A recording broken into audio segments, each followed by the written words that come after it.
ನಮಸ್ಕಾರ ವೀಕ್ಷಕರೇ, ಜಾನಕಿ ಟಿವಿ ಸುದ್ದಿವಾಹಿನಿಗೆ ಸ್ವಾಗತ. ನಾನು ನಿಮ್ಮ ಎಂ ಮಹದೇವಸ್ವಾಮಿ. ಸಂಸ್ಕೃತಿ ಬುಕ್ ಏಜೆನ್ಸಿ ಮೈಸೂರವರ ವತಿಯಿಂದ ಕನ್ನಡ ರಾಜ್ಯೋತ್ಸವ ಹಾಗೂ ಮಕ್ಕಳ ದಿನಾಚರಣೆ ಅಂಗವಾಗಿ ಕನ್ನಡ ಮತ್ತು ಇಂಗ್ಲಿಷ್ ಭಾಷೆಯಲ್ಲಿ ರಚಿಸಿರುವ 61 ಪುಸ್ತಕಗಳ ಬಿಡುಗಡೆ ಸಮಾರಂಭ. ಆಶ್ಚರ್ಯ ಅಲ್ಲ, ಅಷ್ಟೊಂದು ಜನ ಕವಿಗಳಿದ್ದೀರಿ ಇಲ್ಲಿ. ಮತ್ತು ಇಲ್ಲಿಗೆ ಆಗಮಿಸ್ತಕ್ಕಂಥ ಎಲ್ಲ ಬಂಧು ಭಗಿನಿಯರೇ,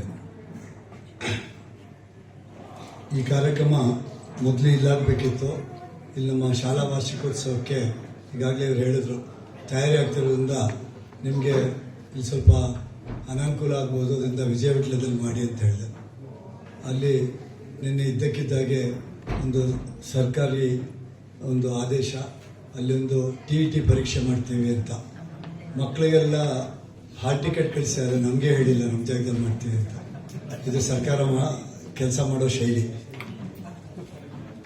ಆದರೆ ನನಗೆ ಯಾಕೋ ರಾತ್ರಿ ಅವ್ರಿಗೆ ಹೇಳಿದೆ, ಪಾಪ ಕೂಡಲೇ ಕುಟುಂಬದವರೆಲ್ಲ ಸೇರಿ ಏನಾದ್ರು ಮಾಡಿ ನಾವು ಇಲ್ಲಿ ಮಾಡ್ತೀವಿ, ಎಲ್ರಿಗೂ ತಿಳಿಸ್ತೀವಿ ಅಂದರು. ಆಮೇಲೆ ನನಗೊಂದು ಅನುಮಾನ ಬಂತು, ಇವ್ರಿಗೆ ಇಲ್ಲಿ ಮಾಡಬೇಕು ಅಂತಿತ್ತಲ್ಲ, ಇವರೇ ಏನಾದ್ರು ಕಿತಾಪತಿ ಮಾಡಿದಾರ ಸುಬ್ರಹ್ಮಣ್ಯ ಅಂತೇಳಿ. ಇಲ್ಲ, ಸುಮ್ಮನೆ ತಮಾಷೆಗೆ ಹೇಳಿದ್ದು. ಎನಿವೆ ಇಲ್ಲಿ ಆಗಬೇಕಿತ್ತು, ಆಯಿತು. ನಮಗೂ ಇವತ್ತು ತುಂಬ ಸಂತೋಷ ಏನಾಗ್ತದೆ ಅಂದರೆ, ನಮ್ಮ ವೆಂಕಟಾಚಲ ಶಾಸ್ತ್ರಿಗಳು, ನರಸಿಂಹಮೂರ್ತಿಯವರು ಮತ್ತು ಪ್ರಧಾನ ಗುರುದತ್ತರು ನಮ್ಮ ಈ ಜಾಗಕ್ಕೆ ಬಂದಿರೋದು ನಮ್ಮ ಸೌಭಾಗ್ಯ ಅಂತ ಅಂದ್ಕೊಳ್ತೀನಿ. ಯಾಕಂದರೆ ಅವರ ಸಾಧನೆಗಳು ನನಗೆ ಸುಮಾರು 35 ವರ್ಷದಿಂದ ಪರಿಚಯ. ನಮ್ಮ ವೆಂಕಟಾಚಲ ಶಾಸ್ತ್ರಿಗಳು ಅವರ ಮಹಾನ್ ವಿದ್ವಾಂಸರು. ಅಂಥವ್ರು ಇಲ್ಲಿ ಬರಬೇಕು. ಇಲ್ಲಿಂಥವ್ರು ಬಂದು ಇಲ್ಲಿ ಬರೋದೊಂದು, ಎರಡನೇದು ಅವರ ಒಳ್ಳೆ ಮಾತುಗಳೇನಿರ್ತವೆ, ಇದೆಲ್ಲ ನಮಗೆ ಒಂದು ರೀತಿಯಲ್ಲಿ ಪಾಸಿಟಿವ್ ವೈಬ್ರೇಷನ್, ಅದನ್ನೆಲ್ಲ ಫಲ ನಮ್ಮ ಮಕ್ಕಳಿಗೆ ಸಿಗ್ತದೆ ಅನ್ನೋ ಒಂದು ಆಸೆ ನಮಗೆ. ಇವತ್ತು ಸುಬ್ರಹ್ಮಣ್ಯ ಅವರು ಒಂದು ದೊಡ್ಡ ಸಾಧನೆಯೇ ಮಾಡಿದ್ದಾರೆ. 61 ಪುಸ್ತಕ. ಅವ್ರು ಬರೀ ಇದೆ ಯೋಚನೆ, ಇನ್ನು ಅವ್ರ ಜೀವನದಲ್ಲಿ 51 ಪುಸ್ತಕ ಮಾಡೋದೇ ಇಲ್ಲ. 61, ಈಗ 101 ಹೇಳ್ತಿದ್ದಾರೆ, ಆಮೇಲೆ 201, ಈ ಥರ. ಇದನ್ನು ಅಷ್ಟು ಸುಲಭದ್ದಲ್ಲ. ಈ ಸಾಹಿತ್ಯ ಪ್ರಕಾಶನ ನಾನು ಪ್ರಿಂಟಿಂಗ್ ಲೈನಲ್ಲಿದ್ದೆ. ಅವ್ರಿಗೆ ತುಂಬ ಜನ ಹೇಳಿದರು ಪ್ರಕಾಶನ ಮಾಡುವಂಥ. ದೇವ್ರ ದಯದಿಂದ ನನಗೆ ಮಾಡಲಿಲ್ಲ. ಯಾಕಂದರೆ ನನಗೆ ಗೊತ್ತು ಅದ್ರ ಕಷ್ಟ. ಇವತ್ತು ಪುಸ್ತಕ ಓದೋಂಥವರು ಆಗಲೇ ಕಮ್ಮಿ ಇದ್ರು, ಈಗ ಇನ್ನೂ ಕಮ್ಮಿ. ಕೊಂಡು ಓದೋದಿಲ್ಲ, ಎಲ್ಲ ಸಾಲ ತಗೊಂಡು ಓದೋದು. ಅದು ಮಾಡೋರು ಕಮ್ಮಿ ಆಗೋದ್ರಿ. ಇವತ್ತೇನಿದ್ರು ನಾವು ಮೊಬೈಲು ಮತ್ತೊಂದು ಯುಗ ಬಂದು ಪುಸ್ತಕ ಹೋಗೋರ ಸಂಖ್ಯೆ ಕಮ್ಮಿ ಆಗ್ತಿತ್ತು. ಹಾಗಾಗಿ ನಾವಂತೂ 2 ಶಾಲೆಯಲ್ಲೂ ಒಂದು ಯೋಚನೆ ಅಂದರೆ, ಯಾರಿಗೇ ಅತಿಥಿಗಳಿಗೆ ಪುಸ್ತಕ ಅಲ್ಲದೆ ಬೇರೆ ಯಾವ ನೆನಪಿನ ಕಾಣಿಕೆನೂ ನಾವು ಕೊಡಲ್ಲ. ಇದು ನಾನು 20 ವರ್ಷದಿಂದ ಪಾಲಿಸ್ತಾ ಇರುವಂಥದ್ದು. ಯಾಕಂದರೆ ಒಂದು ಪುಸ್ತಕ ಓದಬೇಕು, ಮತ್ತು ಬರಹಗಾರನಿಗೆ ಅವನಿಗೆ ಹೊಟ್ಟೆ ತುಂಬಕ್ಕೆ ಅನ್ನ ಅಲ್ಲದೆ ಅದನ್ನು ಒಂದು ಕಾಫಿ ಕುಡಿಯೋಕ್ಕಾದಷ್ಟು ದುಡ್ಡು ಸಿಗಬೇಕು ಅಂತ, ಅದು ಅಭಿಲಾಷೆ. ಹಾಗಾಗಿ ಅಂಥ ಒಂದು ಕಾರ್ಯಕ್ರಮ ಇವತ್ತು ಇಲ್ಲಾಗ್ತಾ ಇದೆ. ನಂಗೆ ತುಂಬ ಸಂತೋಷ. ಸುಬ್ರಹ್ಮಣ್ಯ ಅವರು ಅವಾಗಲೇ ಹೇಳಿದ್ರು, ಇನ್ನು ಒಂದು 3 ದಿನದ ದೊಡ್ಡ ಕಾರ್ಯಕ್ರಮ ಮಾಡಬೇಕು ಅಂತ. ನಮ್ಮ ಶಾಲೆಗೆ ಯಾವತ್ತು ಶಾಲೆ ಚಟುವಟಿಕೆಗೆ ತೊಂದರೆ ಆಗದಿರುವಂಥ ಯಾವ ದಿನಗಳೇ ಅವ್ರು ಇಟ್ಕೊಂಡ್ರು ಅಂಥ ಕಾರ್ಯಕ್ರಮಕ್ಕೆ ನಾವು ಮಾಡಲಿಕ್ಕೆ ನಾವು ತುಂಬ ಸಂತೋಷ ಪಡ್ತೀವಿ. ಮೊನ್ನೆ 23ನೇ ತಾರೀಕು ಇದೊಂದು ಕಾರ್ಯಕ್ರಮ ಆಯಿತು, DVG ಸ್ಮರಣೆ ಅಂತೇಳಿ. ಅವತ್ತು ನನಗೆ ಒಂದು 9 ಕಡೆ ಮದುವೆ ಇನ್ವಿಟೇಷನ್ ಇತ್ತು ಹೋಗಲಿಕ್ಕೆ.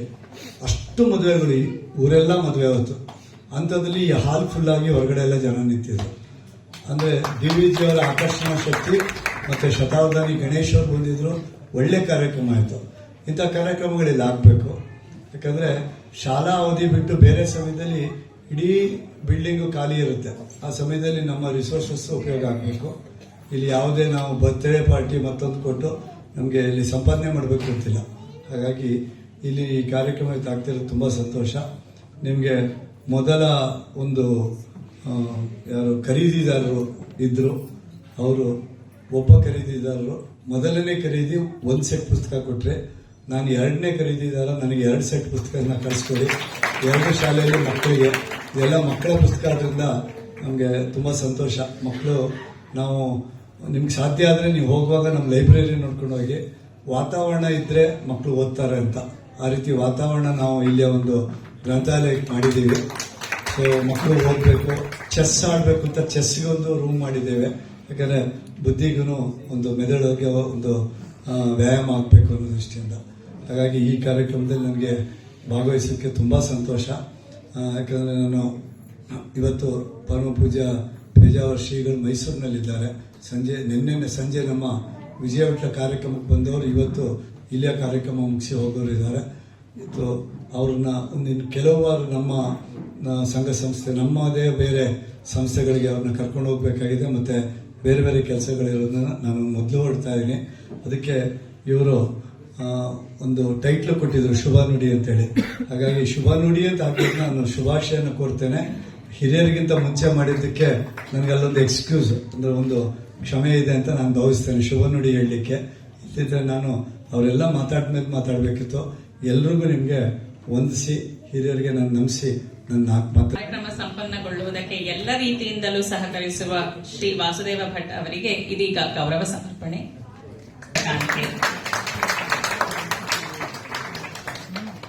ಹಬ್ಬ 61 ಪುಸ್ತಕಗಳ ಬಿಡುಗಡೆ, ಇಷ್ಟೊಂದು ಮಕ್ಕಳ ಕಲರವ. ಇದ್ದಕ್ಕಿದ್ದಾಗೆ ಸಮಾರಂಭದ ಜಾಗ ಬದಲಾದರೂ ಇಷ್ಟೊಂದು ಜನ ಬಂದಿದ್ದೀರಿ, ಅದನ್ನ ಸಾಧನೆ ಮಾಡಿದೆ. ಮತ್ತು ಮೊದಲನೆಯವರಾಗಿ ಮಾತಾಡಿದ್ದು ಪುಸ್ತಕವನ್ನು ಕೊಂಡವರು.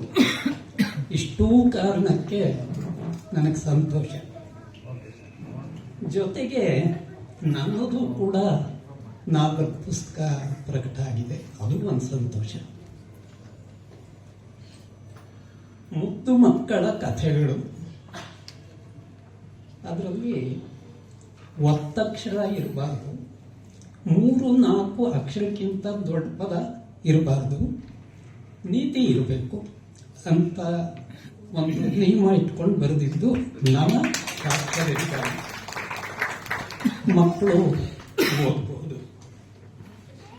ಇನ್ನು 3 ಪುಸ್ತಕ, ಇದು ಪುಟಾಣಿ ಮಕ್ಕಳು ಬಿಟ್ಟು ಇನ್ನೆಲ್ಲರೂ ಓದುವಂಥದ್ದು. ಮಾಧ್ಯಮಿಕ ಶಾಲೆಯಿಂದ ತೊಡಗಿ ವೃದ್ಧರವರೆಗೂ ಓದಬಹುದಾದಂಥದ್ದು. ಜಕಿಲ್ ಮತ್ತು ಹೈಡ್, ಒಬ್ಬ ಮನುಷ್ಯನಲ್ಲಿ ಕೆಟ್ಟದ್ದು ಇರುತ್ತೆ, ಒಳ್ಳೆಯದು ಇರುತ್ತೆ. ಕೆಟ್ಟದ್ದನ್ನು ಸತತವಾಗಿ ಅದುಮಿಡಬೇಕು, ನಿಗ್ರಹಿಸಬೇಕು, ಹೋಗಲಾಡಿಸ್ಕೊಳ್ಬೇಕು ಅನ್ನುವ ಪ್ರಯತ್ನ ನಮ್ಮದು.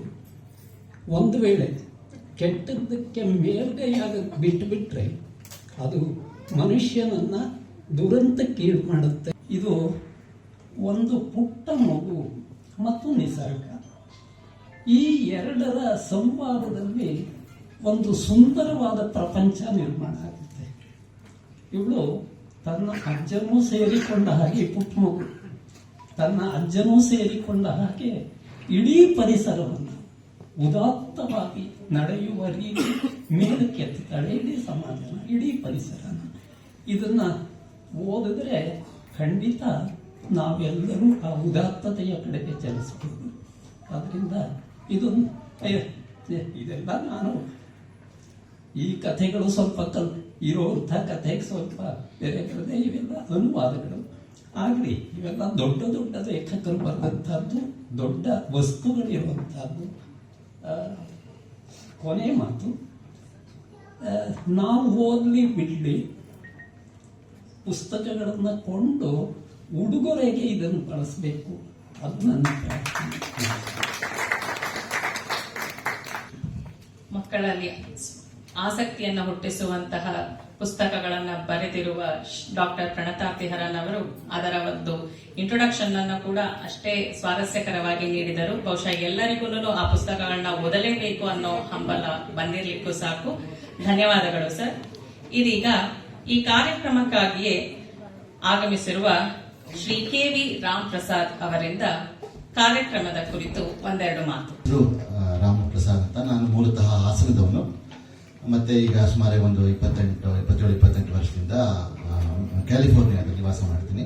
ವೃತ್ತಿಯಿಂದ ನಾನು ಯಾವ ರೀತಿ ಒಂದು ಅಕಾಡೆಮಿಕ್ ಇದರಲ್ಲಿಲ್ಲ. ನಾನೊಬ್ಬ ಕೆಲಸದಲ್ಲಿ ನಾನೊಬ್ಬ ಇಂಜಿನಿಯರ್, ಒಂದು ಪ್ರಾಡಕ್ಟ್ ಮ್ಯಾನೇಜರ್ ಆಗಿದ್ದೀನಿ. ಆದರೆ ಮತ್ತೆ ಕನ್ನಡ ಸಾಹಿತ್ಯ, ಸಂಸ್ಕೃತಿ, ಸಂಗೀತ, ಗಮಕ ಮತ್ತು ಇತರ ಕಲೆಗಳ ಬಗ್ಗೆ ಒಂದು ಆಸಕ್ತಿ ಇಟ್ಕೊಂಡಿರುವಂತಹ ವ್ಯಕ್ತಿ. ಎಲ್ಲಕ್ಕಿಂತ ಹೆಚ್ಚಾಗಿ ಮೊದಲು ನನ್ನ ಐಡೆಂಟಿಟಿ ಅಂತ ಹೇಳಿದ್ರೆ ಓದುಗ ಅಂತ ಹೇಳ್ತೀನಿ ನಾನು. ಪುಸ್ತಕದ ಪ್ರೀತಿ ಅನ್ನೋದು ಅದು ಹೇಗೋ ಚಿಕ್ಕ ವಯಸ್ಸಿಂದ ಮೂಡ್ಕೊಂಡು ಬಂದ್ಬಿಡ್ತು. ಯಾವತ್ತಿಂದ ಅಂತ ನನಗೆ ನೆನಪಾಗ್ತಾ ಇಲ್ಲ, ಆದರೆ ನನಗೆ ಜ್ಞಾಪಕ ಇರುವಾಗಿಂದ ನಾನು ಓದ್ತಾನೆ ಇದ್ದೀನಿ. ಯಾವಾಗ ಏನು ಪುಸ್ತಕ ಸಿಕ್ಕರು ಓದ್ತಾ ಇದ್ದೆ. ಅದನ್ನ ಮನೇಲಿ ಬಹುಶಃ ಅದನ್ನ ಪ್ರೋತ್ಸಾಹ ಮಾಡಿದ್ರು ಅಂತ ಅನ್ಸುತ್ತೆ. ನಾನು ಚಿಕ್ಕ ವಯಸ್ಸಿನಿಂದ ಈಗ ನೆನಪಿದೆ, ಎಲ್ಲೋ ಮೂಲೆಯಲ್ಲಿ ಹೋಗಿ ಕೂತ್ಕೊಂಡ್ಬಿಟ್ಟಿದ್ದಾನೆ, ಎಲ್ಲೋ ಏನೋ ಓದ್ತಾ ಇರ್ತಾನೆ, ಕಾಣಿಸ್ತಾ ಇಲ್ಲ ಅಂದ್ರೆ ಅಂತ ಮನೇಲಿ ಹೇಳ್ತಾ ಇದ್ರು. ಆ ರೀತಿ ಆಗಿತ್ತು. ಒಂದು ನೆಂಟರ ಮಧ್ಯದಲ್ಲಿ ಅದೊಂಥರ ಜೋಕ್ ತರ ನಡೀತಾ ಇತ್ತು. ಆದ್ರೆ ಇದರ ಅಡ್ವಾಂಟೇಜ್, ಇದರ ಅನುಕೂಲ ಏನು ಅಂತ ಹೇಳಬೇಕು. ಇಲ್ಲಿ ಎಲ್ಲ ದೊಡ್ಡವರು ಇದ್ದಾರೆ, ಅವ್ರ ಮುಂದೆ ನಾನು ಹೇಳೋದು ಏನು ಇಲ್ಲ. ನಿಜ ಹೇಳಬೇಕು ಅಂದ್ರೆ ಏನೋ ಇಂಗ್ಲಿಷ್ ನಲ್ಲಿ ಒಂದು ಮಾತಿದೆ, ಪ್ರೀಚಿಂಗ್ ಟು ದ ಕಾಯರ್ ಅಂತ. ಅಂದ್ರೆ ಇಲ್ಲಿ ಬಂದಿರೋರೆಲ್ಲ ಪುಸ್ತಕ ಪ್ರೀತಿಯಿಂದಾನೇ ಬಂದಿದ್ದಾರೆ. ಅಂತಹದಲ್ಲಿ ಪುಸ್ತಕ ಪ್ರೀತಿ ಬಗ್ಗೆ ನಾನು ಏನು ಹೊಸದಾಗಿ ಹೇಳೋದಕ್ಕೆ ಸಾಧ್ಯ ಇಲ್ಲ. ಆದರೆ ಒಂದು ಬರೆಯುವ ಮೊದಲು ನೀನೋದು 100, ಒಂದು ಹಾಡುವ ಮೊದಲು ಕೇಳು 1000.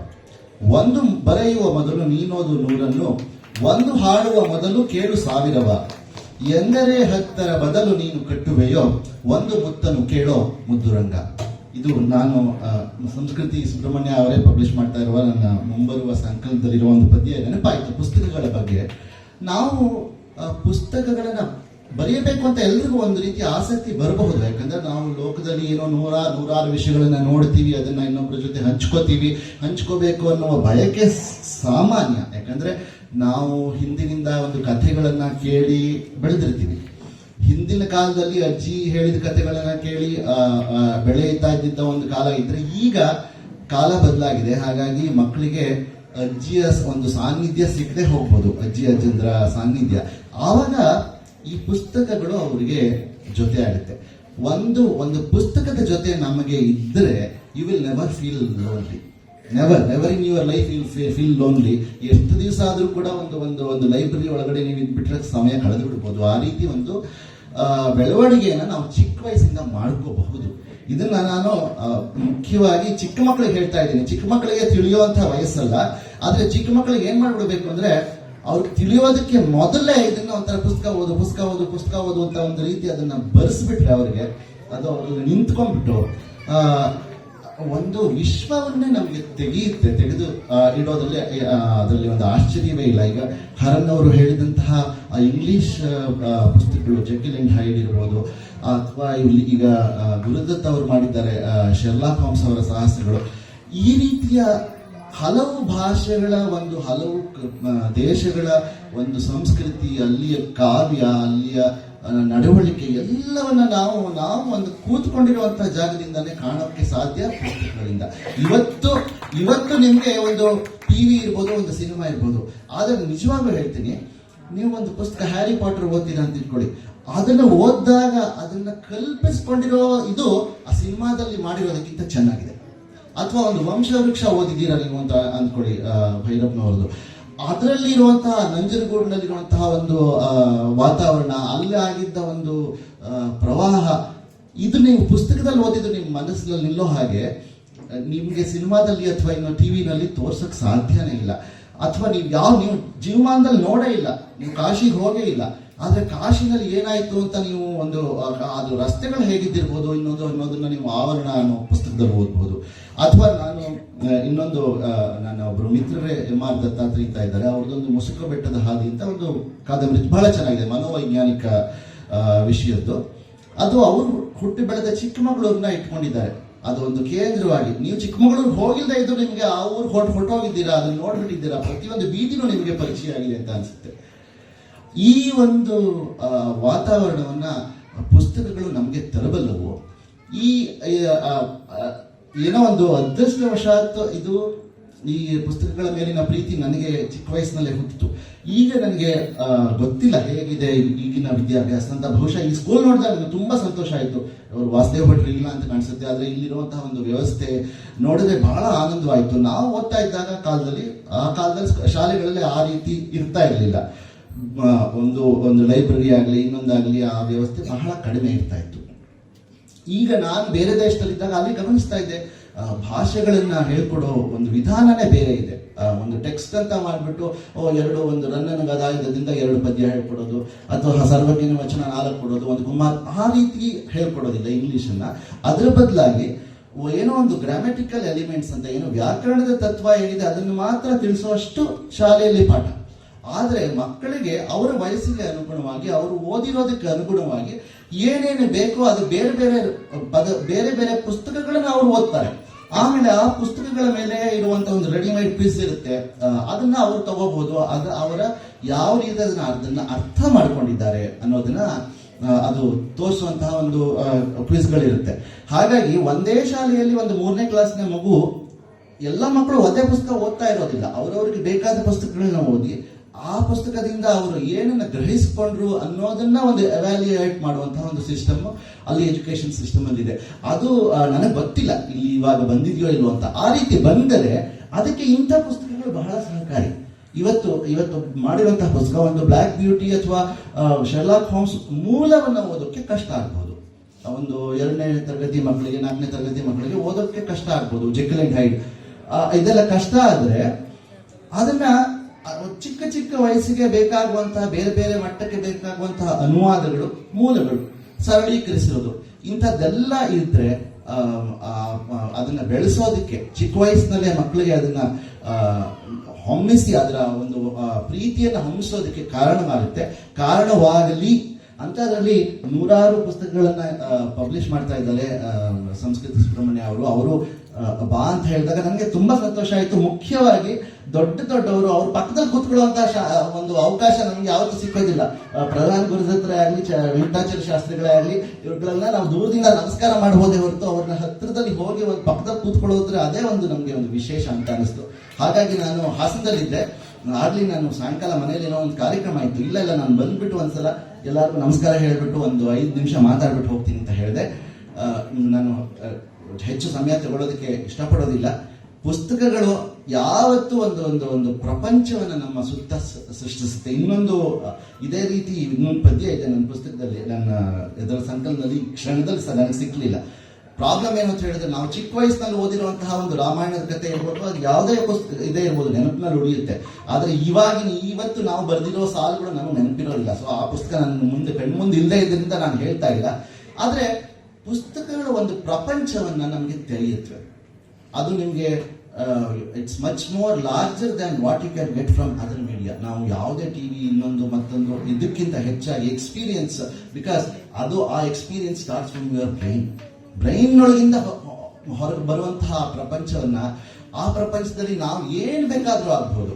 ಅದಕ್ಕೆ ಆ ಸಾಧ್ಯತೆ ಇದೆ. ಆ ಸಾಧ್ಯತೆಗಳನ್ನ ಬೆಳೆಸೋದಕ್ಕೆ ಒಂದು ಮುಖ್ಯವಾದ ಒಂದು ಮೆಟ್ಟಿಲು ಪುಸ್ತಕಗಳ ಪ್ರೀತಿ. ಇದನ್ನ ಪುಸ್ತಕ ಪ್ರೀತಿಯನ್ನ ಎಲ್ಲರೂ ಇಲ್ಲಿ ಬಂದಿರೋರೆಲ್ಲ ಪುಸ್ತಕ ಪ್ರೀತಿಸೋದ್ರಿಂದಲೇ ಬಂದಿದ್ದೀರಾ. ಆದ್ರೆ ಅದನ್ನ ಹೆಂಗೆ ಮುಂದಿನ ಪೀಳಿಗೆಗೂ ಮುಂದುವರಿಸ್ತಾ ಹೋಗಿ ಅಂತ ಹೇಳಿ ಒಂದು ನನ್ನ ಕೋರಿಕೆ. ಅದು ಎಲ್ರಿಗೂ, particularly for parents of young children ಅಂತವ್ರಿಗೆ ಕೋರ್ತಾ ನನ್ನ 1-2 ಮಾತುಗಳನ್ನ ಮುಗಿಸ್ತೀನಿ. ಇಂಥ ಒಂದು ಸಭೆಗೆ ನಮ್ಮೆಲ್ಲರ ಮುಂದೆ ಗಂಭೀರವಾಗಿ ತೆರೆದಿಟ್ಟಂತಹ ಶ್ರೀಯುತರಿಗೆ ವಂದನೆಗಳು. ಇದೀಗ ನಮ್ಮ ನಡುವಿರುವ ವಿದ್ವಾಂಸರಾದ ಡಾಕ್ಟರ್ ಪ್ರಧಾನ್ ಗುರುದತ್ ಅವರಿಂದ ಒಂದೆರಡು ಮಾತು. ಆಶ್ಚರ್ಯದ ವಿಷಯ, ಈ ಚೇಂಜ್ ಆಗೋದು ಸರ್ಕಾರ ಮಾತ್ರ ಅಲ್ಲ. ಮೊನ್ನೆ ನಾನೊಂದು ಮದುವೆಗೆ ಹೋಗಿದ್ದೆ, ಅಲ್ಲಿ ಗಂಡೇ ಚೇಂಜ್ ಆಗಿತ್ತು. ರಾತ್ರಿ ನಡೆಯೋದನ್ನ ಯಾರು ತಪ್ಸಕ್ ಸಾಧ್ಯ ಇಲ್ಲ, ಅದು ಚೆನ್ನಾಗಿ ತಿಳ್ಕೊಬೇಡಿ. ಆಮೇಲೆ ರಾಮ್ ಪ್ರಸಾದ್ ಅವರು, ನಾನು ಕ್ಯಾಲಿಫೋರ್ನಿಯಾಗೆ ಹೋಗಿದ್ದಾಗ ಸ್ಯಾನೋಸೆಯಲ್ಲಿ ಒಂದು ಯೂನಿವರ್ಸಿಟಿ ನೋಡಬೇಕು ಅಂದೆ. ಇಡೀ ದಿನ ಯೂನಿವರ್ಸಿಟಿ ಸುತ್ತಾಕಿ ಅದ್ರ ಬಗ್ಗೆ ವಿವರಣೆ ಕೊಟ್ಟು ನನ್ನ ಮನಸ್ಸನ್ನ ತಣಿಸಿತ್ತು ರಾಮ್ ಪ್ರಸಾದ್ ಅವರು, ಅಮೆರಿಕದವರು ಅಂತ ಮರ್ತು ಹೋಗಿತ್ತು.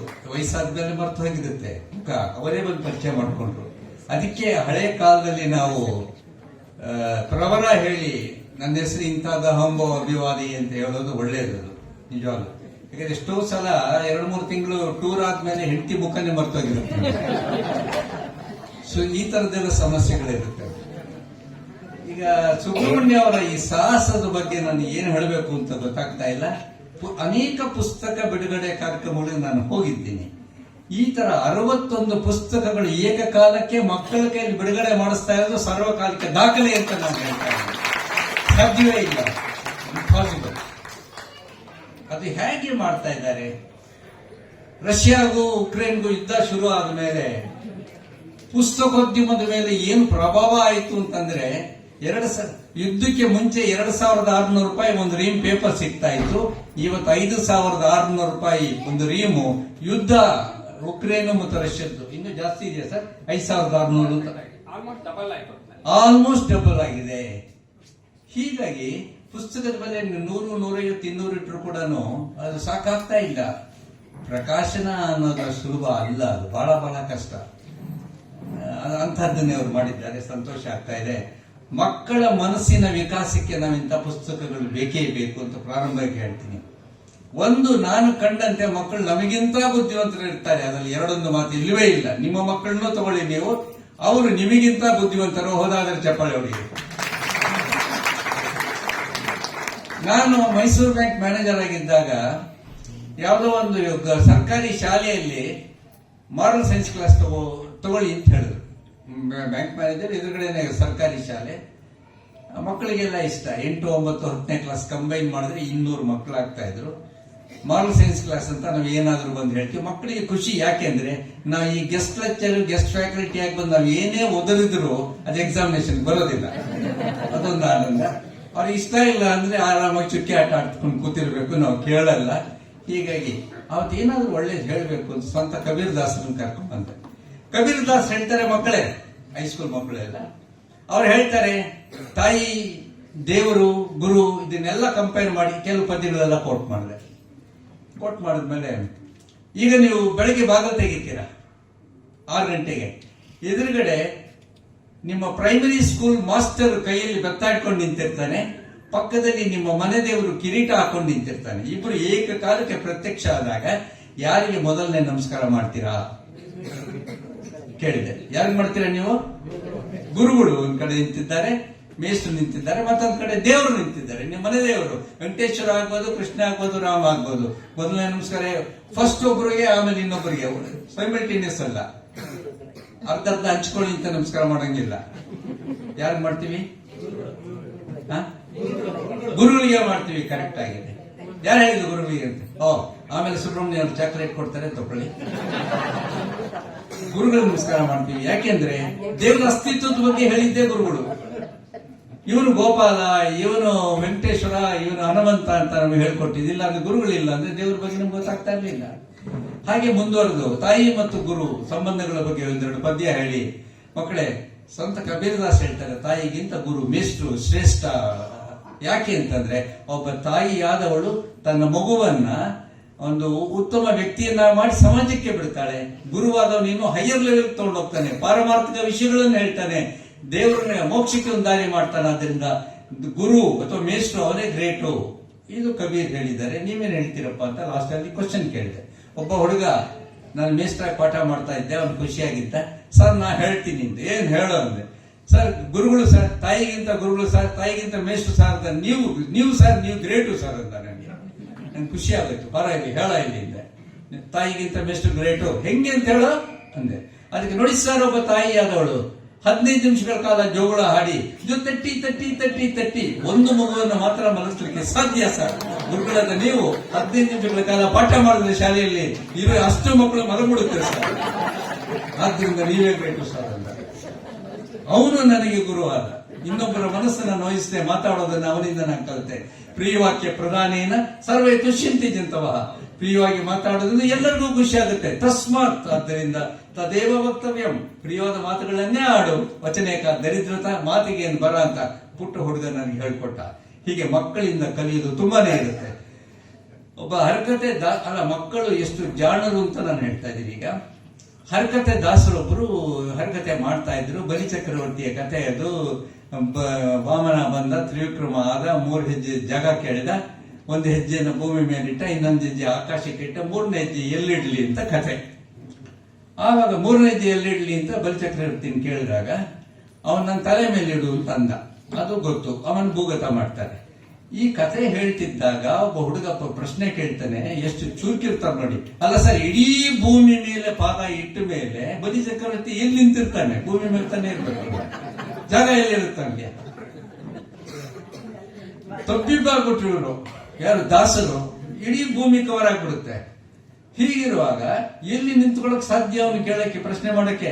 ಆಗ ಇನ್ನೊಬ್ಬ ಹುಡುಗ ಉತ್ತರ ಕೊಟ್ಟ, ದಾಸರ ಕೈಯಲ್ಲಿ ಆಗ್ಲಿಲ್ಲ ಅದು. ಅವನ ಕ್ಲಾಸ್ಮೇಟ್ ಒಬ್ಬ ಕೊಟ್ಟ, ಲೇ ಇಡೀ ಭೂಮಿ ತುಂಬಾ ಪಾದ ಇದೆ ಅಂದ್ರೆ ಬೆರಳುಗಳ ನಡುವೆ 100 ಕಿಲೋಮೀಟರ್ ಅಂತರ ಇರುತ್ತೆ, ಅದರಿಂದ ಬೆರಳು ಮಧ್ಯೆ ನಿಂತ್ಕೊಂಡಿದ್ದ ಅವನು. ಹೊಡಿಬಂದು ಚಪ್ಪಾಳೆ, ಖುಷಿ ಅಲ್ಲ?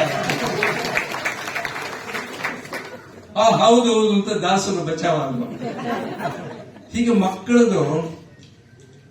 ಆದ್ರೆ ಈ ಮಕ್ಕಳ ಸಾಹಿತ್ಯ ಅಂತಕ್ಕಂಥದ್ದು ಇದೆಯಲ್ಲ, ಇದು ನೆಗ್ಲೆಕ್ಟೆಡ್ ಸೆಕ್ಟರ್ ತರ ಬಂದಿದೆ. ನಮ್ಮ ಸಾಹಿತ್ಯ ಚರಿತ್ರೆಯನ್ನು ನೋಡಿದಾಗ, ಪ್ರಕಟಿತ ಲಭ್ಯ ಕೃತಿಗಳನ್ನು ನೋಡಿದಾಗ 1.5 ಸಹಸ್ರ ವರ್ಷಗಳ ಇತಿಹಾಸ ನಮ್ಮ ಕೃತಿಗಳಿಗೆ ಇವೆ, ಪುಸ್ತಕಗಳಿಗೆ ಇವೆ. ಆದರೆ ಮಕ್ಕಳ ಸಾಹಿತ್ಯಕ್ಕೆ ಕೇವಲ 150 ವರ್ಷಗಳು ಮಾತ್ರ ಇದೆ ಅನ್ನೋದು ದುಃಖದ ವಿಷಯ. 150 ವರ್ಷಗಳಿಂದ ಈಚೆಗಷ್ಟೇ ಮಕ್ಕಳ ಸಾಹಿತ್ಯ, ಅದರ ಹಿಂದೆ ಇರಲಿಲ್ಲ. ಹಾಗೆ ನೀವು ಹುಡುಕ್ತಾ ಹೋದ್ರೆ 1862ರಲ್ಲಿ 10 ಜನ ಸೇರ್ಕೊಂಡು ಒಂದು ಬಾಲಗೀತೆಗಳು ಅಂತ ಒಂದು ಪುಸ್ತಕ ಬರೆದ್ರು. ಅದು ಮೊಟ್ಟ ಮೊದಲ ಮಕ್ಕಳ ಸಾಹಿತ್ಯ ಆಗುತ್ತೆ. ಆಮೇಲೆ ನಿಧಾನವಾಗಿ ಬೆಳೀತಾ ಬಂತು. ಗಿಳಿವೆಂಡು ಅಂತಕ್ಕಂಥದ್ದು 1930ರಲ್ಲಿ ಗೋವಿಂದ ಪೈ ಅವರು ರೆಡಿ ಮಾಡ್ತಾರೆ ಪುಸ್ತಕವನ್ನ. ಹೀಗೆ ಬಹಳ ಕ್ರಮೇಣ ಬೆಳ್ಕೊಂಡು ಬಂತೇವೆ. ಹಳೆಯ ಸಾಹಿತ್ಯ ತಗೊಳ್ಳಿ, ಇನ್ನು ಹಳೆಗನ್ನಡದಲ್ಲಂತೂ ಮಕ್ಕಳು ಬರೋದೇ ಇಲ್ಲ. ಅವ್ರ ಮಕ್ಕಳಾಗಿತ್ತು, ಆದ್ರೆ ಮಕ್ಕಳ ವಿಷಯ ಅವರು ಹೇಳೋದಿಲ್ಲ ಏನು. ಆಮೇಲೆ ಇನ್ನು ಶರಣ ಸಾಹಿತ್ಯದಲ್ಲಿ ಬೇಕಾದಷ್ಟು ಬಂತು, ಶರಣರು ಯಾರು ಮಕ್ಕಳ ಬಗ್ಗೆ ಹೇಳಲಿಲ್ಲ. ಅಂದ್ರೆ ದೊಡ್ಡವರು ಕೊಳಬೇಡ ಕೊಲಬೇಡ ಅದಲ್ಲ, ಮಕ್ಕಳಿಗೋಸ್ಕರ ಇರ್ತಕ್ಕಂಥ ಸಾಹಿತ್ಯ, ಮಕ್ಕಳೇ ಓದಿ ಖುಷಿ ಪಡ್ತಕ್ಕಂಥ ಸಾಹಿತ್ಯವನ್ನ ಯಾರೂ ಬರೆದಿಲ್ಲ. ಸರ್ವಜ್ಞ ಬರೆದಿಲ್ಲ, ಕುಮಾರವ್ಯಾಸ ಬರೆದಿಲ್ಲ, ಪುರಂದರದಾಸರು ಬರೆದಿಲ್ಲ.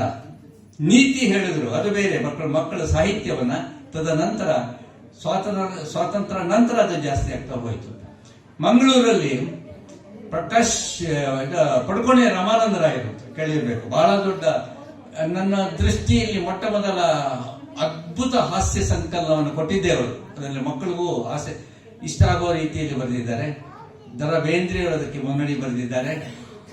ಅದರಲ್ಲಿ ಮಂಗಳೂರಿನಿಂದ ಲೇಖಕರು ರಾಮಾನಂದರಾಯರು ಕಾಸರಗೋಡಿಗೆ ರೈಲಲ್ಲಿ ಹೋಗಿ ಬರ್ತಾ ಇರುವಾಗ ಮಕ್ಕಳು ತಮ್ಮಲ್ಲೇ ಒಂದು 8-10 NCC ಮಕ್ಕಳು ತಮ್ಮಲ್ಲೇ ಓಗಟುಗಳು ಹಾಕೊಂಡು ಬಿಡಿಸ್ತಾ ಇರ್ತಾರೆ. ಇವ್ರಿಗೆ ಆಸೆ ಆಗುತ್ತೆ ಇವರಿಗೆ, ನನಗೂ ಓಗಟು ಹಾಕಿ ಬಿಡಿಸ್ತೀನಿ ಅಂತ ಹೇಳ್ತಾರೆ. ಇವ್ರು ದೊಡ್ಡವರು, ಇವರು 40 ವರ್ಷ ಇವರಿಗೆ. ಅವ್ರ ಅಂಕಲ್ ನಿಮ್ ಕೈಲಿ ಆಗಲ್ಲ ಅಂತ, ಬಿಡಿಸ್ತೀನಿ ಹಾಕು ಅಂದಾಗ ಆ ಒಗಟನ್ನು ಹಾಕ್ತಾರೆ. ನೀವು ಕೇಳಿರೋ ಒಗಟೆ ಅದು. ಸರಿ ಬಿಡಿಸಿ ಅಂತ ರೈಲು ಮೂವ್ ಆಗ್ತಾ ಇದೆ, ಮಂಗಳೂರು ಕಡೆ ಬರ್ತಾ ಇದೆ. ಆಗ ಮಕ್ಕಳು ಒಗಟು ಹಾಕ್ತಾರೆ, ಶಾಲಾ ಮಕ್ಕಳು. ಯಾವುದು ಎಂಥದ್ದು, 3 ತಲೆ 10 ಕಾಲು. ಅದು ಅಂಕು ಡೊಂಕು ಸಂಕಪಾಲ, ಅಂಕು ಡೊಂಕು ಸಂಕಪಾಲ 3 ತಲೆ 10 ಕಾಲು. ಇದನ್ನ HSK ಅವರು ಆಗಾಗ ಹೇಳ್ತಾ ಇದ್ರು ಇದನ್ನು ಒಗಟ್ನ. ಅಂಕು ಡೊಂಕು ಸಂಕಪಾಲ 3 ತಲೆ 10 ಕಾಲು. ತಲೆ ಕೆಟ್ಟೋಗುತ್ತೆ. ಅಂಕು ಡೊಂಕು ಅಂದ್ರೆ ಏನು, ಸಂಕಪಾಲ ಅಂದ್ರೆ ಏನು, 3 ತಲೆ ಅಂದ್ರೆ 3 ತಲೆ ಯಾವ್ದಕ್ಕಿರುತ್ತೆ? ಬಹಳ ಯೋಚನೆ ಮಾಡ್ತಾರೆ. ಗೊತ್ತಾಯ್ತಾ ಅಂಕಲ್? ಇಲ್ಲ ಗೊತ್ತಾಗ್ಲಿಲ್ಲ, ಹೇಳ್ತೀನಿ. ಗೊತ್ತಾಯ್ತು. ಏನು 3 ತಲೆ? ಕರೆಕ್ಟ್. ಯಾರಿಗೆ 3 ತಲೆ ಇರೋದು? ದತ್ತಾತ್ರೇಯನಿಗೆ 3 ತಲೆ. ಕರೆಕ್ಟಾ? ದತ್ತಾತ್ರೇಯನಿಗೆ 3 ತಲೆ ಇದೆ. ತಲೆ ಏನೋ ಬ್ಯಾಲೆನ್ಸ್ ಮಾಡಿದ್ರು. ಓಕೆ, 10 ಕಾಲ ಹೆಂಗ್ ಬ್ಯಾಲೆನ್ಸ್ ಮಾಡ್ತೀರಾ ಅಂದ್ರು. ಸರಿ, ಈಗ ದತ್ತಾತ್ರೇಯನಿಗೆ 3 ತಲೆ. ದತ್ತಾತ್ರೇಯನ ಈ ಕಡೆ 2 ನಾಯಿ ನಿಂತಿರುತ್ತೆ, ನೋಡಿರ್ಬೇಕು. ಯಾವುದೇ ಫೋಟೋ ನೋಡಿ 2 ನಾಯಿ ನಿಂತಿರುತ್ತೆ. ನಾಯಿಗೆ 4 ಕಾಲು 8 ಕಾಲು. ದತ್ತಾತ್ರೇಯನಿಗೆ 2 ಕಾಲು, 10 ಕಾಲ ಆಯ್ತದ. ಎಷ್ಟು ಚೆನ್ನಾಗಿ ಹೇಳ್ತಾರೆ ನೋಡಿ, 10 ಕಾಲು ಅಂದಾಗ ಮಕ್ಕಳು ಕನ್ನಿಂಗು ಅಂಕಲ್, ನೀವು ಬಹಳ ಕನ್ನಿಂಗು. ದತ್ತಾತ್ರೇಯನ್ 2 ಕಾಲು ತಗೊಂಡ್ರಿ, ನಾಯಿ 4 ಕಾಲು ತಗೊಂಡು ಕಾಲ್ ಬ್ಯಾಲೆನ್ಸ್ ಮಾಡ್ಬಿಟ್ರಿ. ದತ್ತಾತ್ರೇಯನ್ 3 ತಲೆ ನಿಜ, ಆದ್ರೆ ನಾಯಿಗೂ 2 ತಲೆ ಇದೆ ಅನ್ನೋದನ್ನ ಮರ್ತ್ರಿ ಅಂತ. ನಾಯಿಗೆ 2 ತಲೆ ಇದೆ, ತಲೆ ಬ್ಯಾಲೆನ್ಸ್ ಆಗ್ತಾ ಇಲ್ಲ. ಆಗ ತಲೆ 3 + 2 5 ತಲೆ ಆಗ್ಬಿಡುತ್ತೆ. ಆಗಲ್ಲ, ಇವ್ರಿಗೆ ಹುಚ್ಚಿಡಿದು ಬಿಡುತ್ತೆ. ಹೇಳ ಉತ್ತರ ಬೇಡ. ಕುಂಬ್ಳೆಯಲ್ಲಿ ಇಳ್ಕೊಂಡ್ಬಿಟ್ರು ಅವ್ರು ಸ್ಟೇಷನ್. ಅಂಕಲ್ ಹೇಳ್ತೀನಿ ಉತ್ತರ ಬೇಡ, ಬಂದ್ಬಿಡ್ತು ಮಂಗಳೂರಿಗೆ. ಇವರಿಗೆ ಅಂಕು ಡಂಕು ಸಂಕಪಾಲ 3 ತಲೆ 10 ಕಾಲ, ಅಂಕು ಡಂಕು ಸಂಕಪಾಲ 3 ತಲೆ, ಹುಚ್ಚಿಡಿದು ಬಿಡುತ್ತೆ ಇವರಿಗೆ, ಲೇಖಕರಿಗೆ. ಆ ರೈಲು ಹೋಗ್ತಾ ಇದ್ರೆ ರೈಲಿನ ಶಬ್ದ ಕೂಡ ಅಂಕು ಡಂಕು ಸಂಕಪಾಲ 3 ತಲೆ 10 ಕಾಲ. ಆ ರೈಲ್ ಸೌಂಡ್ ಕೂಡ ಹಂಗೇನೆ ಬರುತ್ತೆ. ಬರ್ತಾರೆ ಮನೆಗೆ, ಹೆಂಡತಿ ಬಾಗಲ್ ತೆಗಿತಾಳೆ, ಬಗಲ್ತಾರೆ. ಆಯ್ತೇನ್ರಿ ನಿಮ್ದು ಪ್ರವಾಸ ಕಾಸರಗೋಡು ಅಂದ್ರೆ ಅಂಕು ಸಂಕ ಬಾಲ ನೋಡ್ತಾಳೆ ಅಂತ ಕಾಲು. ಕಾಫಿ ಬೇಕೇನ್ರಿ ಅಂಕು ಸಂಕ ಬಾಲ ನೋಡ್ತಾರೆ. ಹೋಗಿ ಕುತ್ಕೊಳ್ಳಿ ಅಂತಾರೆ. ಪೂರ್ತಿ ದೆವ್ವ ಮೆಟ್ಕೊಂಡ್ಬಿಡ್ತಾರೆ. ಏನ್ ಮಾಡಬೇಕು ತೋಚಕ್ಕಾಗೋದಿಲ್ಲ. ಕಡೆಗೆ ಅವರು ಹರಿಕಾಮತ ಅಂತ ಅವ್ರ ಫ್ರೆಂಡ್ ಬರ್ತಾರೆ. ಹರಿಕಾಮತ ಬಂದಾಗ ಏನೋ ಮೈ ಚೆನ್ನಾಗಿಲ್ವಂತೆ ಅಂತ ಹೇಳಿದಾಗ ಅಲ್ಲೇ ಒಂದು ಒಗಟಿಗೆ ನೀನು ಉತ್ತರ ಹೇಳ್ತೀಯ ಅಂದ್ಬಿಟ್ಟು ಅವನಿಗೆ ಒಗಟ್ಟು ಹೇಳ್ತಾರೆ. ಅಂಕುಡಂಕು ಸಂಕಪಾಲ 3 ತಲೆ 10 ಕಾಲು ಹೇಳಿದಾಗ ಇವ್ರಿಗೆ ಯಾವ ತರ ಎಫೆಕ್ಟ್ ಆಗಿತ್ತು ಅದೇ ತರ ಎಫೆಕ್ಟ್ ಅವನ ಮೇಲೆ ಆಗುತ್ತೆ. ಏನಂದ್ರೆ ಅಂಕುಡಂಕು ಏನಂದ್ರೆ ಅಂದ್ಬಿಟ್ಟು ಅವ್ನಿಗೆ ಹುಚ್ಚಿಳಿದ್ ಬಿಡುತ್ತೆ. ದೆವ್ವ ಅವನ ಕಡೆಯಿಂದ ಹೋಗುತ್ತೆ. ಕಾಫಿ ತರೋದ್ರೊಳಗಡೆ ನಾನು ಹರಿಕಾಮತ ಅಂಕುಡಂಕು ಸಂಕಪಾಲ ಅಂತ ಹೇಳ್ತಾ ಹುಚ್ಚಿಂತ ಹೊರಟೋಗ್ತಾನೆ ಆಚೆಗೆ. ಆಗ ಇವರು ಲೇಖಕರು ಹಬ್ಬ ನನ್ನ ಮೇಲಿದ್ದ ದೆವ್ವ ಅವನಿಗೆ ವರ್ಗಾಯಿಸ್ಬಿಟ್ಟು ಐ ಆಮ್ ಹ್ಯಾಪಿ ಅಂತಾರೆ. ಇದನ್ನ ನಾನು ಸುಧಾಗೆ ಒಂದು 8 ವರ್ಷ ನಾನು ನಗೆಹರನಲ್ಲೂ ಬರೆದಾಗ ಇದನ್ನ ಹಾಕಿದ್ದೆ. ಉತ್ತರ ನನಗೂ ಗೊತ್ತಿರಲಿಲ್ಲ. ಆಗ ಸರಿಯಾದ ಉತ್ತರವನ್ನು ಮಂಗಳೂರವರೇ ಕೊಟ್ಟಿದ್ರು. ಅದೇನಪ್ಪಾ ಅಂದ್ರೆ ನೇಗಿಲು ಉಳುವ ರೈತ. ನೇಗಿಲು ಉಳುವ ರೈತಂದೊಂದು ತಲೆ, ಹಸುದೆರಡು ತಲೆ, ಒಟ್ಟು 10 ಕಾಲು ಚಪ್ಪಾಳೆ ಹೊಡಿಬಹುದು. ಚೆನ್ನಾಗಿದೆಯಲ್ಲ ಇದು? ಅಲ್ಲ, ಮಕ್ಕಳು ಎಷ್ಟು ಜಾಣರಿರ್ತಾರೆ ಅನ್ನಕ್ಕೆ ಈ ತರದಲ್ಲಿ ಹೇಳಿದೆ. ಮತ್ತು ಆ ಕಾಲದ ಮಕ್ಕಳ ಪದ್ಯಗಳು ಇವೆಲ್ಲ ಎಷ್ಟು ನಮ್ಗೆ ಆನಂದ ಉಂಟು ಮಾಡ್ತಾ ಇತ್ತು. ಎಂತೆಂತಹ ಪದ್ಯಗಳು ನಮ್ಗೆ ಇತ್ತು. ಏನಾಯ್ತು ಆ ಪದ್ಯಗಳಿಗೆಲ್ಲ? ಈ ಟೆಕ್ಸ್ಟ್ ಬುಕ್ ನಲ್ಲಿ ಯಾಕೆ ಕಾಣ್ತಾ ಇತ್ತು? ನನಗೆ ಬಹಳ ಯೋಚನೆ ಆಗುತ್ತೆ. ಸಂತೆಗೆ ಹೋದನು ಭೀಮಣ್ಣ, ಕೇಳಿದಿರಾ? ಸಂತೆಗೆ ಹೋದನು ಭೀಮಣ್ಣ, ಹೆಂಡಿಯ ಕೊಂಡನು 10 ಮಣ, ಕತ್ತೆಯ ಬೆನ್ನಿಗೆ ಏರಿಸಿದ, ಕುದುರೆಯ ಜೊತೆಯಲ್ಲಿ ಸಾಗಿಸಿದ. 10 ಮಣ ಅಂದ್ರೆ ಒಂದು ಮಣಕ್ಕೆ 13 kg, 130 kg ಹಿಂಡಿ ಕೊಂಡು ಹಾಕಿದ್ದಾನೆ. ಕತ್ತೆ ಕೈಯಲ್ಲಿ ಹೊರಕ್ಕಾಗಲ್ಲ. ಅರ್ಧ ನೀನ್ ತಗೋಂತ ಕುದುರೆ ಗೆಳುತ್ತೆ, ಇದು ತಗೊಳ್ಳೋದಿಲ್ಲ. ಆಮೇಲೆ ಕತ್ತೆ ಬಿದ್ದೋಗುತ್ತೆ ನೆಲದಲ್ಲಿ. ಆಗ ಅಷ್ಟನ್ನು ತೆಗೆದು ಕುದುರೆ ಮೇಲೆ ಹಾಕ್ತಾನೆ ಅವನು. ಕುದುರೆ ಒದ್ದಾಡುತ್ತೆ, ಕತ್ತೆಯನ್ನು ಕೇಳ್ಕೊಳ್ಳುತ್ತೆ, ಅಪ್ಪ ಅಪ್ಪ ಅಪ್ಪ ಅಪ್ಪ ಸ್ವಲ್ಪ ತಗೊಳ್ಳೋ ಅಂದಾಗ ಇಲ್ಲ, ನಾನು ಕೇಳಿದಾಗ ನೀನ್ ಒಪ್ಪಲಿಲ್ಲ, ನೀನ್ ಕೇಳಿದಾಗ ನಾನು ಒಪ್ಪಲ್ಲ ಅಂತ ಹೇಳಿ ಕಡೆಯಲ್ಲಿ ನೀತಿ, ನೀ ನನಗಿದ್ದರೆ ನಾನಿನೆಗೆ ನೆನಪಿರಲಿ ನೋಡಿ ನಮ್ಮೊಳಗೆ. ಅಂದ್ರೆ ಲಾಸ್ಟ್ ಅಲ್ಲಿ ಒಂದು ಒಳ್ಳೆಯ ನೀತಿಯನ್ನು ಇಟ್ಟು ಇಂಥ ಪದ್ಯಗಳನ್ನು ಬರೀತಾ ಇದ್ರು. ಆಮೇಲೆ ಇದನ್ನ ಅವ್ರು ಹೇಳ್ತಾ ಇದ್ರು, ಮಕ್ಕಳಿಗೆ ಆ ಪದ್ಯಗಳಲ್ಲಿ ಒತ್ತಕ್ಷರಗಳಿರಬಾರ್ದು, ಸರಳವಾಗಿರ್ಬೇಕು, ಗೇಯತೆ ಇರಬೇಕು ಅಂತ. ನಿಜ. ಈಗ CF ಕಟ್ಟಿಮುನಿ ಅವರದು ಕಾಗೆಯೊಂದು ಹಾರಿ ಬಂದು ಮರದ ಮೇಲೆ ಕುಳಿತುಕೊಂಡು, ಎಷ್ಟು ಚೆನ್ನಾಗಿದೆ ಪದ್ಯ ಅದು. ಬಾಯಲ್ಲಿದ್ದ ಮಾಂಸವನ್ನು ಇನ್ನು ಕಡಿಯಿತು ಹೆಕ್ಕನರಿಯದು, ಕಾಕರಾಜ ನೀನು ನಮ್ಮ ಮನೆಗೆ ಬಹಳ ದಿನಕ್ಕೆ ಬಂದು, ನಿನ್ನ ನೋಡಿ ಎನ್ನ ಮನೆಗೆ ಹರುಷವಾಯಿತು. ಆ ಪ್ರಾಸ ನೋಡಿ ಹೇಗಿದೆ. ನಿನ್ನ ವನಕ್ಕೆ ದಿನಕ್ಕೆ ಮನಕ್ಕೆ ಕುಣಿಸುತ್ತೆ ಹಾಡು ನಿಮ್ಮನ್ನ. ಇದೆಲ್ಲನೂ ಮರೆತು ಹೋಗ್ತಾ ಇದೆ. ನಾನೊಂದು ಯಾವುದೋ ಮನೆಯಲ್ಲಿ ವಿಚಾರಿಸಿದಾಗ, ಅಯ್ಯೋ ಅದೆಲ್ಲ ನಮ್ಮ ಮಗುಗೂ ಬರುತ್ತೆ, ಅದಕ್ಕಾಗೆ ತಾನೆ ಅಂತ ಕಾನ್ವೆಂಟ್ ಮಗುನ ಕರೆಸಿ ಹೇಳುದು ಅಂತು. ಅದು ಸ್ಟೋರಿ ಹೇಳ್ತದ್ದು. ಅದು ಇಂಗ್ಲಿಷ್ ಕಾನ್ವೆಂಟ್ ಮಗು, ಅದು ಹೇಳ್ಕೊಟ್ಟಿದ್ದಾರೆ. ಒನ್ಸ್ ದೇರ್ ವಾಸ್ ಎ ಕಾಗೆ ಇನ್ ಎ ಹಳ್ಳಿ. ಆಯ್ತಾ? ಅಜ್ಜಿ ವಾಸ್ ಶೂಟಿಂಗ್ ವಡಾಸ್. ಯಾಕಂದ್ರೆ ಅವರು ಇವರು ಬ್ರಾಹ್ಮಣರಾದ್ರಿಂದ ಕಾಗೆ ಬಾಯಲ್ಲಿ ಅದು ಮಾಂಸ ಕಚ್ಕೊಳಕ್ಕಾಗಲ್ಲ, ಅರ್ಜಿ ಅದು. ಅದರಿಂದ ವಡೆ ಕಚ್ಕೋಬೇಕದು. ಅಜ್ಜಿ ವಾಸ್ ಶೂಟಿಂಗ್ ವಡಾಸ್. ಕಾಗೆ ಅಬೇಸ್ಟ್ ಒಂದು ವಡ ಮರದ ಮೇಲೆ ಕುತ್ಕೊಳ್ತು. ಒಂದು ಕನ್ನಿಂಗ್ ಫಾಕ್ಸ್ ಬಂದ್ಬಿಟ್ಟು ಹಾಗೆ how good you sing, how beautiful ಯಾರ್ ಅಂತೆಲ್ಲ ಹೇಳ್ತು. ಹಾಗೆ ಕಾಗೆ ಸಾಂಗ್ ಸಿಂಗ್ ಮಾಡ್ತು. ಬಾಯಲ್ಲಿದ್ದ ಬೋಂಡ ನದಿ ಬಾಯಲ್ಲಿ ಬಿತ್ತು, ನದಿ ಕಚ್ಕೊಂಡು ಹೋಯ್ತು. ನೀತಿ, ಬೋಂಡ ಹೋಯ್ತು, ಬುದ್ಧಿ ಬಂತು. ಹಿಂಗಾಗ್ಬಿಟ್ಟದತಿ. ನಮ್ಮ ಮಕ್ಕಳಿಗೆ ಸ್ವಲ್ಪ ಆದ್ರೂ ಹೇಳ್ಕೊಡೋದು ಬೇಡವಾ? ನೀವು ಪ್ರಾರಂಭದಲ್ಲಿ ಹೇಳಲಿಲ್ಲ ಅಂದ್ರೆ ಆಗೋದೇ ಇಲ್ಲ. ಪುರಾಣ ಪುಣ್ಯ ಕಥೆಗಳು ನೀವು ಹೇಳಬೇಕು. ಇವತ್ತು ಒಂದು ರಾಮಾಯಣದ ಒಂದು ಸೀನ್ ಮಕ್ಕಳ ಕೈಲಿ ಅರ್ಥ ಮಾಡ್ಕೊಳಕ್ ಆಗಲ್ಲ, ಹಂಗಾಗಿದೆ. ನಮಗೆಲ್ಲ ಹೇಗೆ ನಮ್ಮ ಅಜ್ಜಿ ಆ ಕಾಲದಲ್ಲಿ ಮಕ್ಕಳಿಗೆ ಕ್ಯಾಲೆಂಡರ್ ಹಾಕಿರೋರು, ಕ್ಯಾಲೆಂಡರ್ ನೋಡ್ತಾ ಕಥೆಗಳು ಹೇಳೋರು. ಇದು ಹೀಗೆ ಹೀಗೆ ಅಂತ ನನಗೆ ಅಷ್ಟು ಮೈಥಾಲಜಿ ಪೂರ್ತಿಯಾಗಿ ಗೊತ್ತಾಗ್ತಾ ಇತ್ತು. ರಾಮಾಯಣದಾಗ್ಲಿ ಮಹಾಭಾರತದಾಗ್ಲಿ ಈ ಪಾತ್ರಗಳನ್ನು ಕಂಡು ಬಂದು ತರ್ತಾ ಇದ್ರು. ಅದು ಇವತ್ತಾಗಬೇಕು, ಅದು ಆಗ್ತಾ ಇದೆ. ಸುಬ್ರಹ್ಮಣ್ಯ ಅವರಂತ ಪುಸ್ತಕದಲ್ಲಿ ಪ್ರಿಂಟ್ ಮಾಡಿದ್ದಾರೆ. ಒಂದು ನನಗೆ ಬಹಳ ಸಂತೋಷ ಆಗಿದ್ದ ಚಂದಮಾಮದ ವಿಷಯ. ಚಂದಮಾಮ ಅಂತಂದ್ರೆ ಎಲ್ಲರ ಮನೆಗಳಲ್ಲಿ ರಾರಾಜಿಸ್ತಾ ಇದ್ದ ಒಂದು ಪುಸ್ತಕ ಅದು. ಆ ಚಿತ್ರಗಳು, ಬೇತಾಳನ ಕಥೆಗಳು, ಹೆಣನ ಹಾಕೊಂಡು ಹೋಗೋದು ನೋಡೋದು ಭಯ ಆಗೋದು ನಮ್ಗೆ ಚಿಕ್ಕ ವಯಸ್ಸಲ್ಲಿ. ಸೊ ಬೇತಾಳ ಕಥೆಗಳು, ಪರೋಪಕಾರಿ ಪಾಪಣ್ಣನ ಕಥೆಗಳು. ಆ ಚಂದಮಾಮ 1947 ಜುಲೈ ತಿಂಗಳು ಪ್ರಾರಂಭ ಆಯಿತು. ಚಕ್ರಪಾಣಿ ಮತ್ತು ನಾಗಿರೆಡ್ಡಿ ಅಂತಕ್ಕಂಥ ಸಂಸ್ಥೆ, ಅವ್ರದ್ದೊಂದು ಸಿನಿಮಾ ಸಂಸ್ಥೆ ಇದೆ. ಆ ಸಿನಿಮಾ ಸಂಸ್ಥೆಯ ಜೊತೆಗೆ ಇದನ್ನು ಅವರು ಶುರು ಹಚ್ಕೊಂಡ್ರು. ಜುಲೈ ತಿಂಗಳಲ್ಲಿ ಮೊದಲ ಸಂಚಿಕೆ ಬಂತು. ಆಗಸ್ಟ್ ಅಲ್ಲಿ ನಮ್ಗೆ ಸ್ವಾತಂತ್ರ್ಯ ಬಂತು. ತೆಲುಗಲ್ಲಿ ಶುರುವಾಯಿತು. ತೆಲುಗಲ್ಲಿ ಮಕ್ಕಳಿಗೆ ಎಷ್ಟು ಖುಷಿ ಆಯಿತು ಅಂದ್ರೆ, ಅದು ತಮಿಳಿಂದ ಪ್ರಿಂಟ್ ಮದ್ರಾಸಲ್ಲಿ ಪ್ರಿಂಟ್ ಆಗ್ತಾ ಇತ್ತು. State bank of Mysuru finance, ನನ್ನ ಬ್ಯಾಂಕ್ ಫೈನಾನ್ಸ್, ಅದರಿಂದ ಅದನ್ನ ಹೇಳ್ತಾ ಇದ್ದೀನಿ. ಮೈಸೂರು ಬ್ಯಾಂಕ್ ಒಂದು ಚಪ್ಪಾಳಿ ಬೇಡ ಸರ್. ಮೈಸೂರು ಬ್ಯಾಂಕ್ ಪಬ್ಲಿಕೇಶನ್ಸ್ಗೆ ಫೈನಾನ್ಸ್ ಮಾಡಿತ್ತು. NSC ಬೋಸ್ ರೋಡ್ ಅಂತ ಬ್ರಾಂಚ್ ಇದೆ, ಅಲ್ಲಿಂದ ಫೈನಾನ್ಸ್ ಆಗಿತ್ತು. ಚೆನ್ನಾಗಿ ನಡೀತಾ ಇತ್ತು. ವಿಜಯವಾಹಿನಿ ಸ್ಟುಡಿಯೋ ಅಂತ ಅವರಿತ್ತು, ಯಾರು ಚಕ್ರಪಾಣಿ ನಾಗಿರೆಡ್ಡಿದ್ದು. ಸಿನಿಮಾನು ತೆಗಿತಾ ಇದ್ರು. ತಮಿಳಲ್ಲಿ ಬಂತು, ಮಲಯಾಳದಲ್ಲಿ ಬಂತು. ನೀವು ಯಾವ ಭಾಷೆ ಕೇಳಿದ್ರೆ ಆ ಭಾಷೆಯಲ್ಲಿ ಬಂತು. ಒಟ್ಟು 13 ಭಾಷೆಯಲ್ಲಿ ಬಂತು, ಇನ್ಕ್ಲೂಡಿಂಗ್ ಬೆಂಗಾಲಿ, ಹಿಂದಿ, ಮರಾಠಿ. ಸೇಮ್ ಚಿತ್ರ, ಸೇಮ್ ಕತೆ. ಮಕ್ಕಳು ಹೆಂಗೆ ರಿಸೀವ್ ಮಾಡಿದ್ರು ಅಂದ್ರೆ, ಚಂದಮಾಮ ಬಂದ್ರೆ ಸಾಕು. ಸಂಸ್ಕೃತದಲ್ಲಿ ಬಂತು. ಸಂಸ್ಕೃತ ಚಂದಮಾಮ ಇವತ್ತು ಬಹಳ ಚೆನ್ನಾಗಿದೆ. ನಾನು ಕೆಲವು ಕಾಪೀಸ್ ಪ್ರಿಸರ್ವ್ ಮಾಡಿ ಇಟ್ಕೊಂಡಿದ್ದೀನಿ. ಅದೆಲ್ಲ ಬಂತು.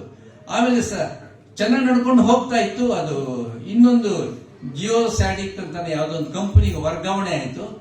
ಆ ವರ್ಗಾವಣೆ ಆಗಿದ್ದು 2007ರಲ್ಲಿ. 60 ವರ್ಷಗಳ ಕಾಲ ನಡೆದಿತ್ತು ಚಂದಮಾಮ. 2010ರಲ್ಲಿ ಲಿಕ್ವಿಡೇಷನ್ ಬಂತು, ಕಂಪನಿ ವೇಸ್ಟ್ ಆಯಿತು. ಆಮೇಲೆ 2013ರಲ್ಲಿ ಕಡೆ ಸಂಚಿಕೆ ಒಂದು ಸ್ಟಾಪ್ ಆಗೇ ಹೋಯ್ತದು. ಇವತ್ತು ಆ ಕಥೆಗಳನ್ನೆಲ್ಲ ಪುಸ್ತಕ ರೂಪದಲ್ಲಿ ಮಾಡಿ ನಮ್ಮ ಲೈಬ್ರರಿ ಇಟ್ಟಿದ್ದಾರೆ. ಅದನ್ನು ಇಟ್ಟಿದ್ದಾರೆ, ಸುಬ್ರಹ್ಮಣ್ಯ ಇಟ್ಟಿದ್ದಾರೆ. ಅದೇ ಕಥೆಗಳು, ಅದೇ ಫೋಟೋ, ಅದೇ ಅಕ್ಷರಗಳು ಎಲ್ಲ ಇದೆ. ಅದು ನೋಡಿ, ಅಟ್ಲೀಸ್ಟ್ ಚಂದಮಾಮ ಇಲ್ಲಿಗೆ ಬಂತಲ್ಲ ಅನ್ನೋ ಸಂತೋಷ ಆಯ್ತು. ನಾ ಹೇಳೋದು ಹೌದು, ಮಕ್ಕಳಿಗೆ ಈ ಕಥೆಗಳು ಹೇಳಬೇಕು. ಅವ್ರಿಗೆ ಇಷ್ಟ ಆಗಲಿಲ್ಲ. ನಾನು ನನ್ನ ಮಗನಿಗೆ ಪ್ರತಿನಿತ್ಯ ಕಥೆ ಹೇಳ್ತಾ ಇದ್ದೆ. ಆ ಹೇಳಿದ ಕಥೆಗಳ ಒಂದು ಸಾರಾಂಶನೇ ಇವತ್ತು ನಾನು ಬಂಟಿ ಹೇಳಿದ ಕಥೆಗಳು ಅಂತಕ್ಕಂಥ ಕೃತಿ ಆಯ್ತು. ಸುಬ್ರಹ್ಮಣ್ಯ ಅವರ ಪುಸ್ತಕ ನನಗೇ ಕೊಡಬೇಕು ನೀವು ಅಂತ ಹೇಳಿ ಅವತ್ತೇ ಹೇಳಿದ್ರು. ಅವರಿಗೆ ನಾನು ಕೊಟ್ಟೆ. ಆಶ್ಚರ್ಯ ಅಂದ್ರೆ, ನಾ 5-6 ವರ್ಷದ ಮಗನಿಗೆ ನಾನು ಹೇಳ್ತಾ ಇದ್ದೆ ಕಥೆಗಳು. ಅದೇ ಮಗ ಶ್ರೀಹರ್ಷ ಚಾನಲ್ ಅಲ್ಲಿ ಕೆಲಸ ಮಾಡ್ತಾನೆ. ಅವನು ಆ ಪುಸ್ತಕಕ್ಕೆ ಮುಖಪುಟ ಮತ್ತು ಒಳಚಿತ್ರಗಳು ಬರ್ಕೊಟ್ಟಿದ್ದಾನೆ. ಮಕ್ಕಳಲ್ಲಿ ಆ ಬದಲಾವಣೆಗಳು ತರಬೇಕಾಗುತ್ತೆ. ನಾವು ಮನೆಯಲ್ಲಿ ಎಷ್ಟೋ ತೊಂದರೆಗಳಿರುತ್ತೆ, ಎಲ್ಲ ಸರಿ. ಆದ್ರಿಂದ ನಾ ಹೇಳ್ತಾ ಇರೋದು ಇಷ್ಟೇನೆ, ಮಕ್ಕಳಿಗೆ ಮಕ್ಕಳ ಸಾಹಿತ್ಯವನ್ನ ಕೊಡಬೇಕು, ಸರಿಯಾದ ರೀತಿಯಲ್ಲಿ ಕೊಡಬೇಕು. ಮಕ್ಕಳಿಗೆ ಪುರಾಣ ಪುಣ್ಯಕಥೆಗಳು ಹೇಳಬೇಕು. ಒಬ್ಬ ಭಗತ್ ಸಿಂಗ್ ಆಗಬೇಕಾದ್ರೆ ಅವರ ತಾಯಿ ವಿದ್ಯಾವತಿ ದೇವಿ ಆತನಿಗೆ ಹೇಳ್ತಾ ಇದ್ದ ಕಥೆಗಳೇ ಕಾರಣ ಅಂತ. ಪುರಾಣ ಪುಣ್ಯ ಪುರುಷರ ಕಥೆಗಳು, ರಾಮಾಯಣ ಮಹಾಭಾರತದ ಕಥೆಗಳು. ಒಬ್ಬ ಛತ್ರಪತಿ ಶಿವಾಜಿ ಆ ಲೆವೆಲ್ ಬೆಳಿಬೇಕಾದ್ರೆ ಅವ್ರ ತಾಯಿ ಜೀಜಾಬಾಯಿ ಹೇಳ್ತಾ ಇದ್ದ ಕಥೆಗಳು ಅಂತ ಪುಸ್ತಕಗಳು ನಾವು ಓದ್ತೀವಿ. ಆದ್ರೆ ನಮ್ಮ ಮಕ್ಕಳಿಗೆ ನಾವು ಯಾಕೆ ಕಥೆ ಹೇಳಲ್ಲ? ಕಥೆ ಹೇಳಕ್ಕೆ ಅವ್ರು ಸಿದ್ಧ ಇರಲ್ಲ. ಅದೇ ಬಂದಿರೋದು, ಕೇಳಕ್ ಸಿದ್ಧ ಇರಲ್ಲ. ನೀವು ಪ್ರಾಕ್ಟೀಸ್ ಮಾಡಿಸ್ಬೇಕು. ನೀವು ಮುಂಚೆಯಿಂದ ಪ್ರಾಕ್ಟೀಸ್ ಮಾಡಿಸಿದ್ರೆ ಅದಾಗುತ್ತೆ ಅಂತ ಮುಗಿಸ್ತಾ ಇಲ್ಲ, ಕಡೆಗೆ ಬರ್ತಾ ಇದ್ದೀನಿ. ಯಾಕೆ ಪಂಚೆ ಸೀರೆ ಏನಾಗ್ತಾ ಇರೋದು ಗಂಟು. ನೀವು ಹೋಗಿ ಎಲ್ಲ ದೊಡ್ಡವರು ನಮಸ್ಕಾರ ಮಾಡ್ಕೊಂಡ್ ಬನ್ನಿ ಅಂತ ಪುರೋಹಿತರು ಕಳಿಸ್ತಾರೆ. ನಾವು ನನಗೆ ಮದುವೆ ಆದಾಗ ನಾನು ತಲೆ ಬಗ್ಸಿ ನಮಸ್ಕಾರ ಮಾಡ್ಕೊಂಡು ಸಾಲಾಗಿ ನಮಸ್ಕಾರ ಮಾಡ್ಕೊಂಡು ಹೋದನ್ನು ವಾಲಕದವ್ರಿಗೂ ನಮಸ್ಕಾರ ಮಾಡಿದ್ದೆ. ಅಷ್ಟು ಜನಕ್ಕೆ ನಾನು ನಮಸ್ಕಾರ ಮಾಡಿದ್ದೆ. ಈ ಮಗು ಕೇಳುತ್ತೆ, ಎಷ್ಟು ಜನಕ್ಕೆ ನಮಸ್ಕಾರ ಮಾಡಬೇಕು? ಏನು ಎಲ್ಲಿ ಹೋಗ್ತಾ ಇದೀವಿ ನಾವು? ಎಷ್ಟು ಜನ ಮಾಡಬೇಕು? ದೊಡ್ಡವ್ರಿಗೆಲ್ಲ ದೊಡ್ಡವ್ರು ಎಷ್ಟು ಜನ ಇದ್ದಾರೆ? ಒಂದು 8-10 ಜನ, ಒಂದು 15 ಜನ ಇರ್ಬೋದು ಮ್ಯಾಕ್ಸಿಮಮ್. ಒಂದು ಕೆಲಸ ಮಾಡಿ, ಅವ್ರನ್ನೆಲ್ಲ ಈ ರೂಮ್ ಕರೀರಿ, ಅಲ್ಲಿ ಬಂದು ನಮಸ್ಕಾರ ಮಾಡ್ತೀನಿ. ಯಾರ್ಯಾರು ನಮಸ್ಕಾರ ಮಾಡಿಸ್ಕೋಬೇಕು ಅಂತ ಇದೆಯೋ ಅವರೆಲ್ಲ ರೂಮಿಗೆ ಬನ್ನಿ ಅಂತ ಅನೌನ್ಸ್ಮೆಂಟ್ ಆಯ್ತು. ಪಾಪ ಹಿರಿಯರು, ವೃದ್ಧರು ಕೋಲ್ ಹಿಡ್ಕೊಂಡು, ಯಾರೋ ರಟ್ಟೆ ಹಿಡ್ಕೊಂಡು ಎಲ್ಲ ಕರ್ಕೊಂಡ್ಬಂದ್ರು. ಇವರಿಗೆ ನಮಸ್ಕಾರದ ಅಗತ್ಯ ಇಲ್ಲದೆ ಇರ್ಬೋದು ಈ ದಂಪತಿಗಳಿಗೆ. ಅವ್ರಿಗೆ ಆಶೀರ್ವಾದ ಮಾಡಿ 100 ವರ್ಷ ಚೆನ್ನಾಗಿರಿ ಅಂತ ಆಶೀರ್ವಾದ ಮಾಡ್ತಕ್ಕಂಥ ಆಸೆ ದೊಡ್ಡವರಿಗಿದೆ, ಅವ್ರಿಗಿದೆ. ದೊಡ್ಡವ್ರಿಗೆ ಅವ್ರು ಬಂದ್ರು ಅಲ್ಲಿಗೆ. ಆಮೇಲೆ ಎಲ್ಲರ ಕೈಗೂ ಅಕ್ಷತೆ ಕೊಟ್ಟು ಸಿಂಗಲ್ ನಮಸ್ಕಾರ 15 ಜನಕ್ಕೆ ನಮಸ್ಕಾರ ಮಾಡಿದ್ರು. ಅಕ್ಷತೆ ಯಾಕೆ ಹರಿಸಿದ್ರು, ಹಂಚ್ಕೊಳ್ಳಿ ಅಂತ ಹೇಳಿದ್ ಬಂದ್ರು ನಮಸ್ಕಾರ. ಆದ್ದರಿಂದ ನಾ ಹೇಳ್ತಾ ಇರೋದು, ಮಕ್ಕಳಿಗೆ ಸರಿಯಾದ ರೀತಿಯಲ್ಲಿ ಶಿಕ್ಷಣ ಬರ್ಬೇಕಾದ್ರೆ ಮಕ್ಕಳ ಕಥೆಗಳು ಬೇಕಾಗುತ್ತೆ.